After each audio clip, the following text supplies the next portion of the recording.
আসসালামু আলাইকুম ওয়া রাহমাতুল্লাহি ওয়া বারাকাতুহু। ইন্নাল হামদুলিল্লাহ ওয়াসসালাতু ওয়াসসালামু আলা রাসূলিল্লাহ।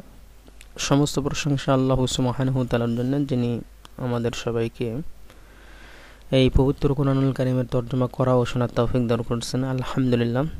আউযু বিল্লাহি মিনাশ শাইতানির রাজীম। বিসমিল্লাহির রহমানির রহিম। ক্বালা, তিনি বলেন। এটার মধ্যে হুয়া জমির রয়েছে, যেটার নাম হচ্ছে জমিরে মারফু'i মুত্তাসিল এবং সেটাই ফাইল, অর্থাৎ এই জমিটা আল্লাহ তাআলার দিকে ফিরে গেছে। কলা, তিনি বলেন। কলা মূলত কওয়ালা ছিল। কফ জবর ক, ওয়া জবর ওয়া, লাম জবর লা। ওয়াইয়ের উপরে জবর আছে। জবর যে কোনো হরকতযুক্ত বর্ণটাকে মুতাহারিক বলা হয়। তো ওয়া মুতাহারিক এবং তার পূর্বে জবর থাকলে ওয়াটাকে আলিফ দ্বারা পরিবর্তন করতে হয়। কলা হয়ে গেল। ইয়া আদামু, এখানে দুইটা শব্দ, একটা হচ্ছে ইয়া এবং আর একটা হচ্ছে আদামু। ইয়াটা এটা হরফে নিদা, এই ধরনের 5টা হরফে নিদা রয়েছে। ইয়া হায়া, ইয়া আয়া, হায়া আই, জবরযুক্ত হামজা। তো এরপরে যদি একক শব্দ থাকে, অর্থাৎ একটাই যদি শব্দ থাকে মোনাদা বলা হয় সেটাকে, তাহলে সেটা শব্দটা মুনসরিফ হোক অথবা গয়রে মুনসরিফ হোক, যেটাই হোক না কেন সেটার উপরে একটা পেশ হবে। ইয়া আদামু, হে আদম। আম্বি হুম, আপনি তাদেরকে সংবাদ দিন বা আপনি তাদেরকে জানিয়ে দিন। আম্বি এটা আকরিমের ওজনে ওয়াহিদ মুজাক্কার হাজিরের সিগা এবং শুরুতে যে হামজাটা দেখতে পাচ্ছি এটা হামজায়ে কতঈ।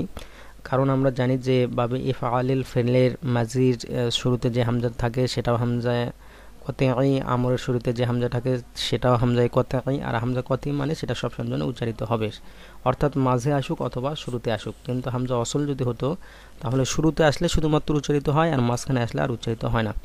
এই যে হুম দেখতে পাচ্ছি, এই জমিরের নাম হচ্ছে জমিরে মাংসুবে মুত্তাসিল, কারণ এটা ফেলের পরে এসেছে। তো আল্লাহ তাআলা বলছেন যে আম্বি হুম, হে আদম তুমি তাদেরকে জানিয়ে দাও। বি আসমা ইহিম, এখানে 3টা শব্দ রয়েছে, বি একটা, আসমা একটা, হিম একটা। বি এটা হরফে জার, এটার অর্থ ব্যাপারে।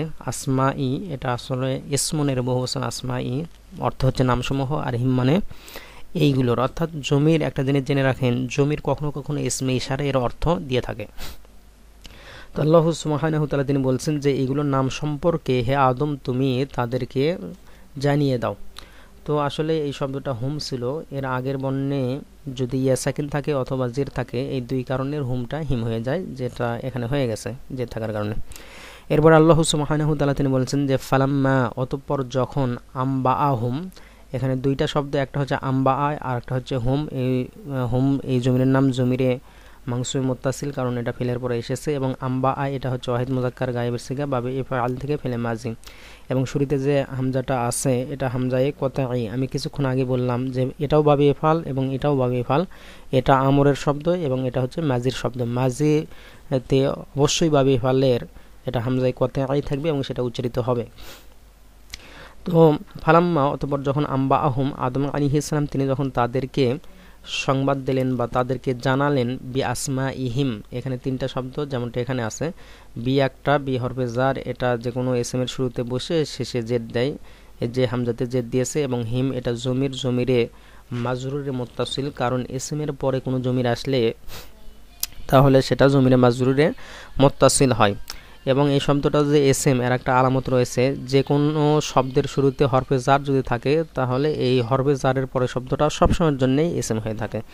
বি আসমা ইহিম, এইগুলোর নাম সম্পর্কে আমি কিছুক্ষণ আগে বললাম যে জমির কখনো কখনো এসমে ইশারার অর্থ দেয়, অর্থাৎ এটা ওটা, এইগুলো এইগুলো এ ধরনের অর্থ দেয়।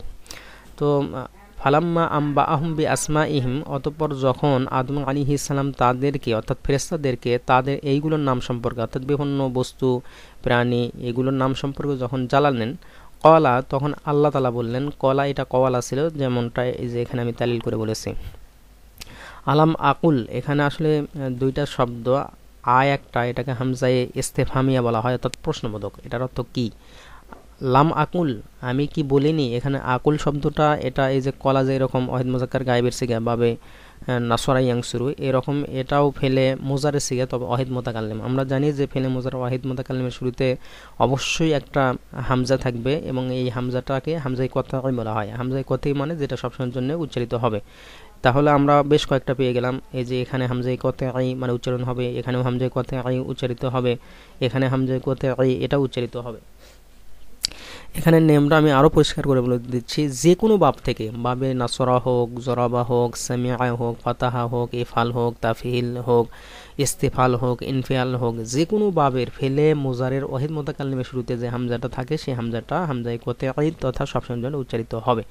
তো আল্লাহ সুবহানাহু ওয়া তাআলা যে এখানে বললেন আকুল, লাম আকুল, আসলে এটা আংসুর এর ওজনে আকবুল ছিল, অমুতাহারিক এবং তার পূর্বে হরফে সহিহ সাকিন হওয়ায় ওয়াইয়ের পেশটাকে এটা কফে দেওয়া হয়েছে। এরপর ওয়া এবং লাম দুই জজম বিশিষ্ট হরফ পাশাপাশি হওয়াতে ওয়াটাকে হজব করে দেওয়া হয়েছে।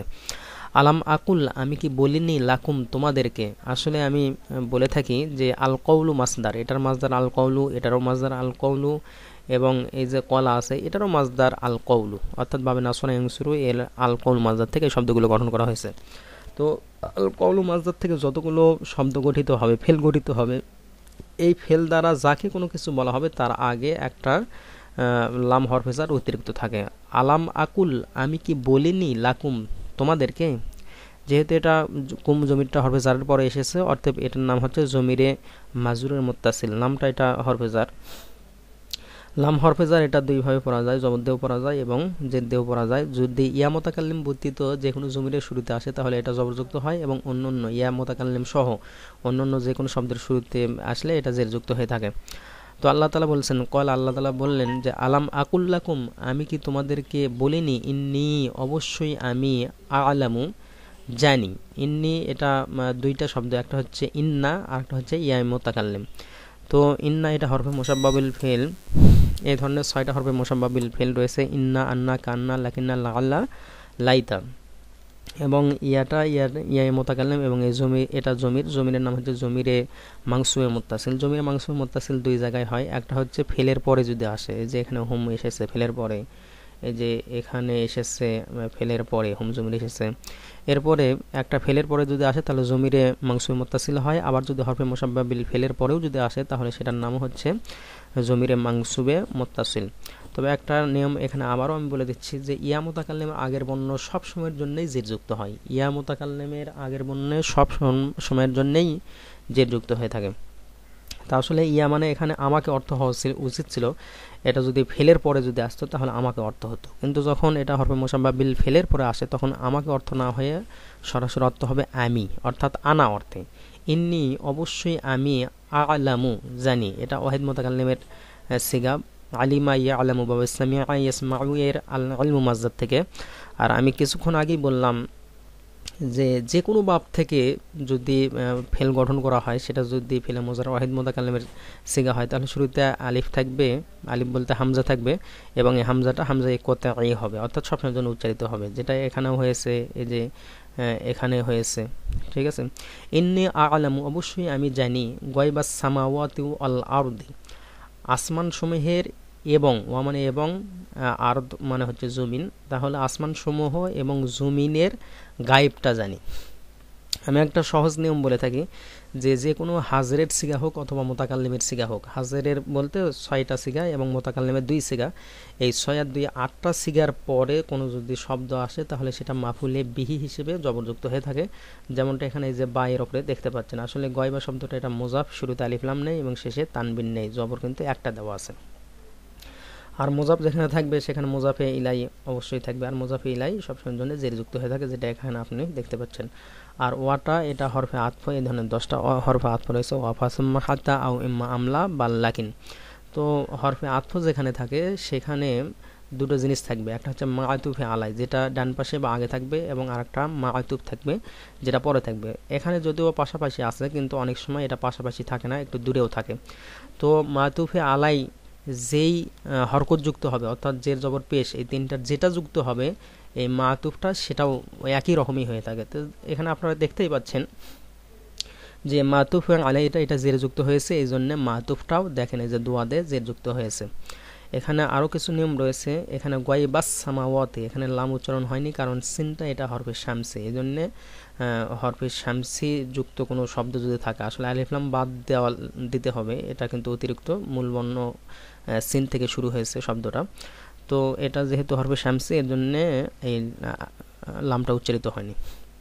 এবং আলিফটা এখানে কেন উচ্চারিত হলো না এটা জেনে রাখবেন যে আলিফ লাম বিশিষ্ট যত শব্দ আছে এর যে হামজাটা আছে বা আলিফটা যেটা আছে এটা হচ্ছে হামজায়ে অসল, যেটা শুরুতে আসলে উচ্চারিত হয় আর মাঝখানে আসলে উচ্চারিত হয় না। তো আল্লাহ সুবহানাহু তাআলা তিনি বলছেন যে ইন্নী অবশ্যই আমি আ'লামু জানি গায়বাস সামাওয়াতি ওয়াল আরদি, আসমানসমূহ, ওয়া মানে এবং, আরদুন মানে জমিন, এর বহুবচন আরদি একটা আছে এবং আরদুন আছে, দুটো আছে। আর সামাওয়াত এটা সামন বহুবচন, তাহলে আসমানসমূহ এবং জমিনের গায়েব জানি, অর্থাৎ আল্লাহ তাআলা তিনি আসমান এবং জমিনের গায়েবটা বা অদৃশ্যটা জানেন।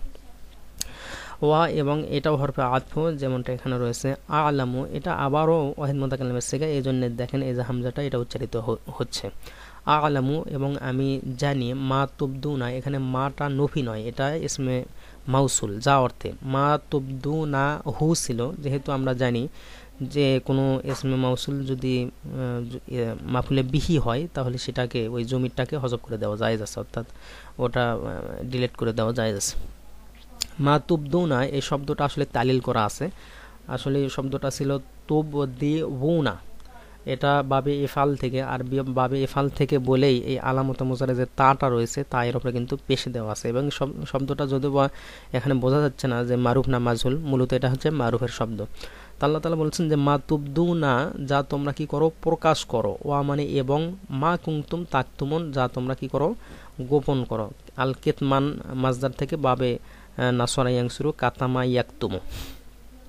তো আল্লাহ সুবহানাহু তাআলা তিনি বলছেন যে ওয়া আ'লামু, এবং আমি জানি, মা তুবদুনা, যা তোমরা প্রকাশ করো, অমা কুনতুম তাকতুমুন, এবং যা তোমরা গোপন করো। তোমরা যা কিছু প্রকাশ করো এবং যা কিছু গোপন করো সব কিছুই আল্লাহ সুবহানাহু তাআলা তিনি জানেন।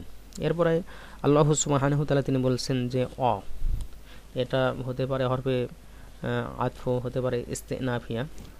তো এবং ইজ, যখন এই ইজ শব্দটা যেখানে থাকবে সাধারণত সেখানে একটা উস্কুর শব্দ গোপন থাকে, অর্থাৎ স্মরণ করুন, সেই সময়ের কথা স্মরণ করুন। কুলনা, যখন আমি বলেছিলাম, ইজটা অর্থও যখন এবং ইজা অর্থও যখন, তবে ইজটা যখন ব্যবহার হয় এটা অতীতকাল বোঝায়, আর ইজাজা যখন ব্যবহার হয় তখন সেটা দ্বারা ভবিষ্যৎকাল বোঝায়। যেমন 30তম পারার ভেতর একটা সূরার মধ্যে রয়েছে যে ইযা জাআ নাসরুল্লাহি ওয়াল ফাতহ, যখন আল্লাহ তাআলার সাহায্য ও বিজয় আসবে। এখানে দেখেন ভবিষ্যতের অর্থ দিয়েছে, আর এখানে অর্থাৎ এই সূরা বাকারার এখানে ইজ, এটা অতীতকালীন অর্থ দেবে। ওয়া ইজ, স্মরণ করুন সেই সময়ের কথা যখন, আর এটা একটা বিষয় পরবর্তী বাক্যের প্রতি এটা ইজাফত হয়ে থাকে, অর্থাৎ এই শব্দটা মুজাফ এবং পরবর্তী বাক্যটা এটা মুজাফ ইলাই হবে। ওয়া ইজ কুলনা, এটা এই যে এখানে চলে গেছে আকুল, কলা, এইগুলোর থেকে আসলে হচ্ছে ফেলে মাঝির জমা মোতাকাল্লিমের সিগা। আর আমি সাধারণত বলে থাকি যে হাজির এবং মোতাকাল্লিম, এটা ফেলে মাজির, হাজির এবং মোতাকাল্লিমের যে আলামত রয়েছে 6 এবং 2 8টা, তা তুমা তুম তি তুমা তুন্না তু না, এটা জমা মোতাকাল্লিমের আলামত আর কি। তো এর আগের বর্ণ সবসময়ের জন্য জজম হবে, দেখেন এখানে লামে জজম আছে। ওয়াইজা কুল্লা, যখন আমি বলেছিলাম লিল মালাইকাতি, ফেরেশতাদেরকে, মালাকুন মানে ফেরেশতা, এর বহুবচন মালাইকাতুন, এবং এর শুরুতে আলিফ লাম আছে। তবে একটা নিয়ম আমি সাধারণতই বলে থাকি যে আলিফ লাম বিশিষ্ট শব্দের শুরুতে লাম হরফে জার যদি আসে তাহলে আলিফটাকে হজব করে দিতে হয়। এবং এই যে আমি বলেই থাকি লামটা দুইভাবে পড়া যায়, একটা জবর দিয়ে আর একটা জেদ দিয়ে। যদি জমিরের শুরুতে আসে, এই যে দেখেন জমিরের শুরুতে আসলে জবরযুক্ত হয়, আর জমির ইয়ামতাকাল্লিম ব্যতীত যে কোনো জমিরের শুরুতে আসলে তাহলে জবরযুক্ত হয়, আর ইয়ামতাকাল্লিম সহ যে কোনো এসএম এর শুরুতে আসলে তাহলে সেটা জের যুক্ত হয়ে থাকে, যেমনটা এখানে দেখেন এসএম এর শুরুতে এসেছে এই জন্য জের যুক্ত হয়েছে। এবং আল কওনু মাজার থেকে যত শব্দ গঠিত হয় এরপরে যাকে কোনো কিছু বলা হয় তার আগে লাম হরফে জারটা অতিরিক্ত আসে, যেমন এই যে এখানে দেখেন আকুল্লাকুম, লামটা এখানে অতিরিক্ত এসেছে, এরকম এখানেও লামটা অতিরিক্ত এসেছে। তাহলে তারা বলছেন যে ওয়াইদ কুল্লা, যখন আমি বলেছিলাম, আসলে এটা জমার সিগা, অর্থ হলো একটু আমরা, কিন্তু আল্লাহ তাআলার ক্ষেত্রে এটা তাজিমের জন্য ওয়াহিদের অর্থ করতে হয়। ওয়াইদ কুল্লা, যখন আমি বলেছিলাম লিল মালাইকাতি, ফেরেশতাদেরকে, উসজুদু, আসলে এখানে এখন উসজুদু শব্দটা ছিল বাবে নাসরিং শুরু থেকে জমজাক্কার হাজিরের সিগা, কিন্তু এই হামজাটা হামজায়ে অসল, এই জন্য মাঝখানে আসাতে আর উচ্চারিত হবে না, এই জন্য একসাথে বলতে হবে ওয়াইদ কুল্লা লিল মালাইকাতি ইসজুদু, স্মরণ করুন সেই সময়ের কথা যখন আমি ফেরেশতাদেরকে বলেছিলাম তোমরা সিজদা করো। কাকে সিজদা করবে? লি আদামা। আসলে লাম হরফে জার, এটা একটা ইসমের শুরুতে বসে জের দিয়ে থাকে, কিন্তু এখানে জের হবে না, কারণ আদম শব্দটা একটা গয়র মুনসরিফ। গয়র মুনসরিফ বলতে যা বোঝায় সেটা হচ্ছে যে এই গয়র মুনসরিফ শব্দ কখনোই তানবিন হবে না, দুই জবর দুই জের দুই পেশ হবে না। এখানে দেখেন জবর কিন্তু একটা আছে, আর যেখানে জের হওয়ার কথা এখানে কিন্তু এই যে লাম হরফে জার আসাতে জের হওয়ার কথা, কিন্তু এখানে জের না হয়ে সেখানে জবর হয়ে থাকে, যেমনটা এখানে আপনারা দেখতে পাচ্ছেন। লি আদামা, তোমরা আদম আলাইহিস সালামকে সিজদা করো। ফাসাজাদু, এখানে দুটো শব্দ, ফা একটা এবং সাজাদু। ফা এটা হরফে আতফ, 10টা হরফে আতফ রয়েছে। সাজাদু এটা জ মুযাক্কার গায়বের সিগা, বাবে নাসরা ইয়ানসুরু ফেলে মাজি। তারা সিজদা করলো ইল্লা ইবলিসা, তবে ইবলিস ব্যতীত। আসলে এর মধ্যে হুম জমিরটা যেটা আছে এটা হচ্ছে মুস্তাসনা মিনহু, এবং ইবলিস এটা হচ্ছে মুস্তাসনা। মুস্তাসনা এটা জবরের একটা প্রকার, এই জন্য সিনে দেখেন জবর হয়েছে। এবং এখানে দুই জবর হওয়ার কথা ছিল কিন্তু হয়নি, কারণ ইবলিস শব্দটা এটা গয়রে মুনসারিফ, অর্থাৎ গয়রে মুনসারিফ মানে আমি কিছুক্ষণ আগে বললাম তানবিন হয় না, এবং যেখানে জের হওয়ার কথা সেখানে জের না হয়ে জবর হয়। এই যে এটা আসলে দুটোই প্রমাণ এখানে দেওয়া আছে। তো ইল্লা ইবলিসা, এই জন্য দুই জবর না হয়ে এখানে যেহেতু গয়রে মুনসারিফ শব্দটা, এই জন্য এক জবর হয়েছে। ইল্লা ইবলিসা, ইবলিস ছাড়া, অর্থাৎ ইবলিস ছাড়া সবাই সেজদা করলো। আমি সরল অনুবাদ আবার বলে দিচ্ছি, ওয়া ইয কুলনা লিল মালাইকাতি ইসজুদু লি আদামা ফাসাজাদু ইল্লা ইবলিস। আল্লাহ তাআলা তিনি বলছেন যে স্মরণ করুন সেই সময়ের কথা যখন আমি ফেরেশতাদেরকে বলেছিলাম তোমরা আদম আলাইহিস সালামকে সিজদা করো, তখন তারা সবাই সিজদা করলো, করেনি শুধুমাত্র ইবলিস। আবা অস্বীকার করলো, এটা ওয়াহিদ মুযাক্কার গায়বের সিগা। আবা এরপরে যেহেতু এই হামজাটা মূল বর্ণ, কোনো শব্দের হামজাটা যদি মূল বর্ণ হয়ে থাকে তাহলে সেটা হামজায় কতই হয়, অর্থাৎ সবসময়ের জন্য উচ্চারিত হয়।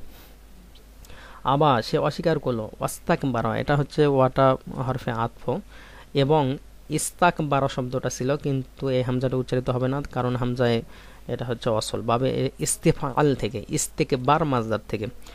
তো অস্তাকবার সে অহংকার করলো, অ হরফে আতফ, এবং কানা সে ছিল বা সে হয়ে গেল মিনাল কাফিরিন, কাফিরদের অন্তর্ভুক্ত। এখানে মিনটা হরফে জার, আসলে শব্দটা মিন ছিল, মিনা জবর ছিল না, কিন্তু পরে শব্দ শুধু আলিফ লাম হওয়াতে নুনে জবর হয়ে গেছে। মিনাল কাফিরিন, আসলে এই শব্দটা কাফিরুনা, এক বচনে হচ্ছে কাফিরুন, কাফ জবর, কাফ আলিফ জবর কাফ, হাজের ফি, র দুই পেশ রুন, কাফিরুন। তো এই এক বচনের শেষে ওয়ানুন অথবা ইয়ানুন যোগ করলে যে বহু বচন হয় এটাকে জমা মুযাক্কার সালেম বলে। আর জমা মুযাক্কার সালেমের ইরাব হচ্ছে যে পেশের অবস্থায় ওয়া এবং তার পূর্ব অক্ষরে পেশ হয়ে থাকে, কাফিরুনা পেশের অবস্থায়। আর যখন জবর বা জেরের অবস্থায় তখন হচ্ছে ইয়া সাকিন, ইয়া জজম বিশিষ্ট এবং তার পূর্ব অক্ষরে জের যুক্ত হয়ে থাকে।